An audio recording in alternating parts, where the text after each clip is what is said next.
Hi గుండెండా గుడి గంటలు సీరియల్లో ఈ రోజు ఏం జరగబోతుందో తెలుసుకుందాము. ఆ బాలు వచ్చేసి వాళ్ళ ఫ్రెండ్స్ తో మాట్లాడుతూ ఉంటాడు. అరే మీ దగ్గర ఉంటే ఇవ్వండి రా డబ్బులు అంటే, అయ్యో మా దగ్గర అయితే డబ్బులు లేవు అంటే, ఇప్పుడు చూడు మీనా ఒప్పుకోవడం లేదు అంటే వాళ్ళ ఫ్రెండ్స్ ఉండి అంటారు, ఇప్పుడు నువ్వు కానీ చెప్పగా పోయిండి ఉంటే డబ్బులు ఇస్తాను అనేసి అతను ఏదో ఒక 2 రోజులు తాగి ఇంక తర్వాత కామ్ అయిపోయేవాడు కదా, ఇప్పుడు నువ్వు చెప్పడం వల్ల నీ మీద హోప్స్ అయితే పెట్టుకున్నాడు అని చెప్పేసి అనేసరికి నాకేం చేస్తా ఇద్దామని అనుకున్నాను, మీనా అయితే డబ్బులు ఇవ్వను అని చెప్పి అంటా ఉంది అంటే, అంతేరా ఈ పిల్లలంతా మనమేమో ఫ్రెండ్స్ గురించి ఆలోచిస్తారు, వాళ్ళేమో ఇంటి గురించి ఆలోచిస్తారు అని చెప్పేసి వాళ్ళ ఫ్రెండ్స్ అయితే చెప్తారు. నీ దగ్గర ఏమన్నా ఉన్నాయంటే మా దగ్గర కూడా ఏమీ లేవురా అని చెప్పేసి వాళ్ళ ఫ్రెండ్స్ అయితే చెప్పడం అయితే జరుగుతుంది.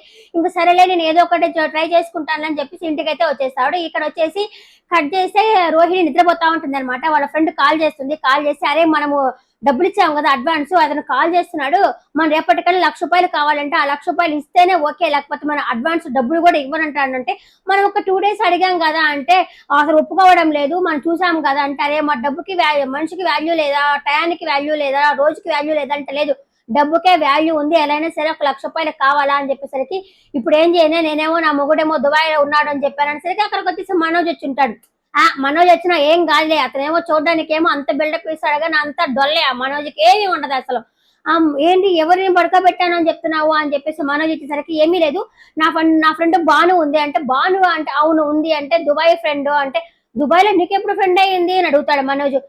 అనేసరికి ముందులే అన్ని నువ్వు నాకేమన్నా చెప్పి చేస్తున్నావా, పార్క్ లో పడుకోవడం నువ్వు నాకేమన్నా చెప్పావా అని చెప్పి అన్ని అడుగుతుంది. ఎందుకులే ఇవుతా అని చెప్పేసి అవును అంటే, అవును తనకి డబ్బులు కావాలా అంటే, డబ్బులా ఎవరికంటే వాళ్ళకి, నేనైతే డబ్బులు ఇవ్వు నా దగ్గర అయితే లేవు అని చెప్పేసి మనోజ్ అయితే చెప్తాడనమాట. తనకి కోపం వస్తుంది. అదేంటిది నువ్వు మీ లవర్కి ఇచ్చావు కదా డబ్బులు, ఇప్పుడు ఇవ్వరంటున్నావు ఏంటి అని చెప్పి అనేసరికి తన గురించి మాట్లాడతావు ఏంటి అంటే, అట్లాగే మాట్లాడతాను, ఇవ్వమంటే ఇవ్వట్లేదు కదా అని చెప్పేసి అంటుంది. ఇద్దరు కొద్దిసేపు వాదేసుకుంటారు.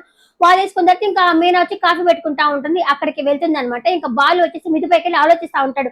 అయ్యా డబ్బులు కాలేదా డబ్బులు రాలేదని చెప్పి ఆలోచించి అక్కడికి ఇంకా మనోజ్ ఇంకొక అబ్బాయి ఉన్నాడు మరి రవి వస్తాడనమాట. వచ్చేసరికి ఏంటి అంటే, నాకు ఇట్లాగా డబ్బులు కావాలా, తనేమో ఇవ్వలేదని చెప్పేసి ఇక్కడ వీళ్ళు మాట్లాడుకుంటా ఉంటారనమాట. మా ఇద్దరికి గొడవ వచ్చింది ఏంటంటే సేమ్ డబ్బు గురించే వచ్చిందని చెప్పేసరికి వాళ్ళు ఒకేటే మాట అనమాట. అతనేమో వాళ్ళ ఫ్రెండ్ కి డబ్బులు ఇవ్వాలని, అది కూడా ఫ్రీగా ఇవ్వాలని చెప్పేసి, ఇక్కడ కూడా అదే కదా ఈ అమ్మాయి.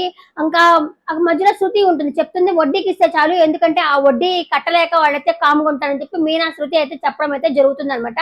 అంటే వడ్డీ కట్టలేక అసలు ఇచ్చేస్తారనే ఉద్దేశంతో ఇక్కడ కూడా వచ్చేసి మనోజ్ వచ్చేసి అవును వడ్డీకి ఇస్తే బాగుండని చెప్పేసి రవి సలహా ఇవ్వడంతో ఓకే సూపర్ అని చెప్పేసుకొని వచ్చేసి, సరే నువ్వు అడిగావా అని చెప్పేసి అడుగుతాడనమాట ఎవరిని, రోహిణిని.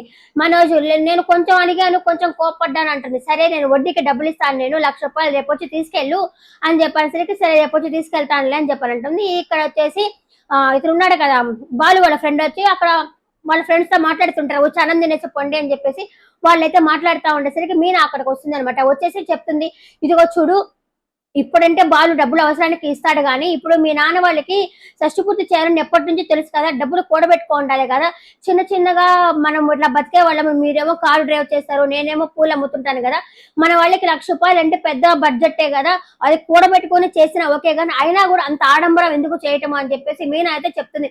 మీనా చెప్పే దాంట్లో కూడా నిజం ఉంది కదా, ఇట్లా ఆడంబరంగా డబ్బులు ఖర్చు పెడితే రేపు ఎమర్జెన్సీ వచ్చినప్పుడు అయితే కావాలి కదా.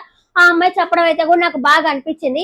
అక్కడ చెప్పేసి వెళ్తుంది. వాళ్ళ ఫ్రెండ్స్ ఉండేసి అడుగుతారు, ఏంటి నువ్వేమన్నా విన్నావా అంటే, ఏంటి అలా మాట్లాడుతున్నది మీనా అని చెప్పేసి అడిగితే, నువ్వేమన్నా విన్నావా, అయినా సరే నువ్వు అవన్నీ మర్చిపో నువ్వు అని చెప్పేసి వాళ్ళ ఫ్రెండ్ అయితే చెప్పడం జరుగుతుంది.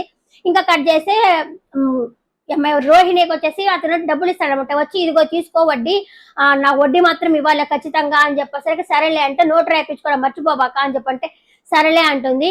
నా ఫ్రెండ్ ప్రియాకి ఓకే అంటే, నిన్న బాను అన్నావు మళ్ళీ ప్రియా అంటున్నావు అంటే, తన పేరు భానుప్రియ అండి, సరే నోట్ రాయించుకో అంటే, లేదంటే చెప్పు నేను రాసుకుంటానంటే, ఎందుకు అట్లా విసిగిస్తున్నావు, నేను చూసుకుంటానని చెప్పాను కదా, తన బదులు నేనే రాసిమంటావా చెప్పు నీకు నోట్ అని చెప్పేసి రోహిణి అయితే అడగడం అయితే జరుగుతుంది అనమాట. లేదులే నువ్వే రాయించుకో జాగ్రత్త అని చెప్తాడు.